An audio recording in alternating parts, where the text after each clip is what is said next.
বুধবার সকাল ৯টা নারায়ণগঞ্জের সিদ্ধিরগঞ্জ ভূমি অফিসে আকস্মিক পরিদর্শনে ভূমি প্রতিমন্ত্রী ব্যারিস্টার কায়সার কামাল এসে দেখেন অফিসের দুটি কক্ষেই ঝুলছে তালা।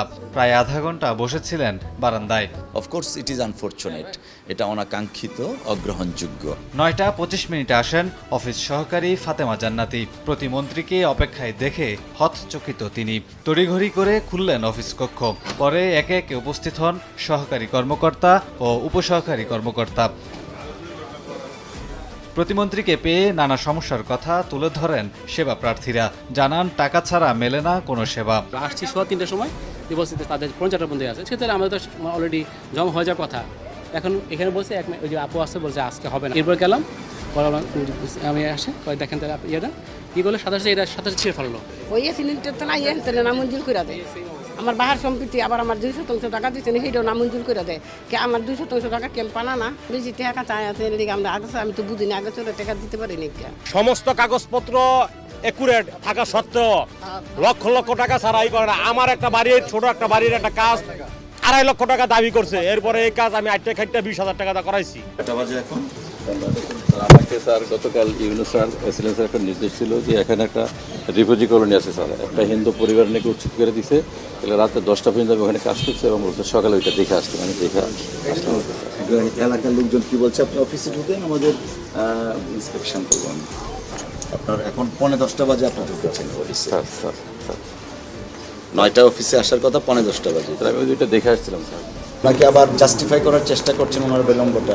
এটা না উনি যাতে আমরা গতকাল শুনলাম যে আমাদের ট্রেনিংটা হিসুবিশতে না সোনারগাঁয়ে নিয়ে যাবে, বাক করে দিবে আর কি।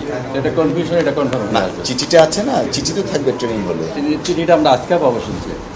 আমাদের আজকে ট্রেনিং আবার আজকেই চিঠি পাবেন, এটা কেমন কথা? স্যার আমাদের ট্রেনিং গতকাল সন্ধ্যায় শুনলাম যে মানে আর এই যে এত বড় চেয়ার কিভাবে আপনি পেলেন? কি সরকারি দপ্তরে এরকম রাজকীয় চেয়ার থাকে? কতদিন যাবত? 4 মাস 5 মাস। আপনি কাগজপত্র বের করেন কিছু দেখি? স্যার বসেন স্যার। না ঠিক আছে, আমরা বসবো এখানে, চেয়ারে বসবো না। Sir sir sir sir sir please.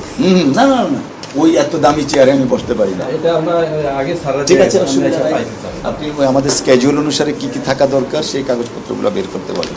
এ সময় কোনো অনিয়ম পেলে ব্যবস্থার হুঁশিয়ারি দিয়ে প্রতিমন্ত্রী জানান প্রমাণ পেলে ছাড় দেবে না সরকার, নেওয়া হবে শাস্তিমূলক ব্যবস্থা। ভূমি অফিসের যারা সেবাদানকারী কর্মকর্তা থাকেন তাদের সাথে সেবা গ্রহীতাদের একটা ব্যাপক গ্যাপ কাজ করছে। সারা বাংলাদেশের প্রত্যেকটা ভূমি অফিসকে নিয়ে প্রশ্নবিদ্ধ আছে, অনেকের অভাব, অভিযোগ, অনুযোগ অনেক কিছু আছে, অনেক বিষয় এখানে আছে। করাপশনের এলিগেশনসটা তো 1 নম্বরে আছে। আমরা এই বিষয়গুলো অ্যাড্রেস করছি। দুর্নীতি ঠেকাতে সারা দেশে এমন আকস্মিক পরিদর্শন চলমান থাকবে বলে জানান ভূমি প্রতিমন্ত্রী।